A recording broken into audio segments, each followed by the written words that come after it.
جو لوگ یہ کہتے ہیں کہ عورت اور مرد برابر ہیں تو جناب ہرگز نہیں، عورت مرد کے برابر ہو ہی نہیں سکتی۔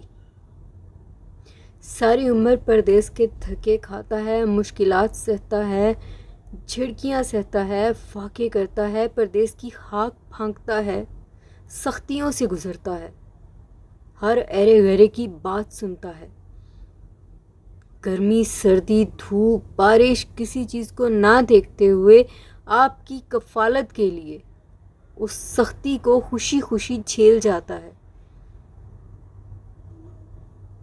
عورت کو کہیں نہ کہیں کسی نہ کسی جگہ پہ کوئی نہ کوئی ہمدرد مل ہی جاتا ہے،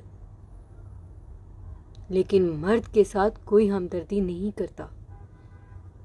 وہ اتنا کچھ سہ کر بھی چہرے پہ مسکراہٹ رکھتا ہے اور آپ کی کفالت نہیں چھوڑتا، کبھی بھی نہیں چھوڑتا۔ تھک ہار کر جب سوتا ہے تو بھی اپنے گھر والوں کا خیال اپنے ذہن میں ہوتا ہے۔ چوٹ لگ جائے، سختی کوئی صحیح ہو، کوئی آزمائش سے گزرا ہو، کوئی پریشانی صحیح ہو، فاقے کی حالت میں ہو، آپ کی ایک کال پہ وہ شخص اس طرح بات کرتا ہے کہ جیسے اسے کوئی پریشانی ہی نہیں، اس لیے پلٹ کر آپ کی پریشانی پوچھتا ہے۔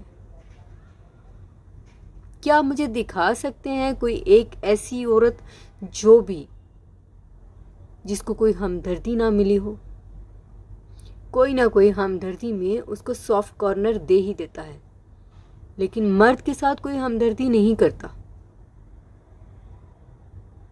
ایسے میں جب وہی پلٹ کر واپس گھر آتا ہے تو کبھی اولاد، کبھی بیوی اور کبھی بہن بھائی کہتے ہیں کوئی ڈھنگ کا کام کر لیتے، کیا ہم نے تمہیں پردیس بھیجا تھا؟ آخر تم نے کیا ہی کیا ہے؟ جہاں بیٹیوں کو دعائیں دی جاتی ہیں، کسی کے گھر میں بیٹی پیدا ہو جانے کے بعد کہا جاتا ہے ماشاءاللہ بہت پیاری ہے، اللہ اس کے نصیب بھی اچھے کرے، تو بیٹوں کے پیدا ہونے کے بعد بھی یہ دعا کر لینی چاہیے کہ اللہ اس کے نصیب اچھے کرے، کیونکہ ایک مرد ایک پورا معاشرہ چلا رہا ہوتا ہے، ایک پورا خاندان چلا رہا ہوتا ہے، کبھی اپنی کمائی پہ گھمنڈ نہیں کرتا، جبکہ عورت اگر کمانے لگے تو وہ اس پہ گھمنڈ کرتی ہے۔ اس لیے مرد اور عورت کبھی بھی برابر نہیں ہو سکتے۔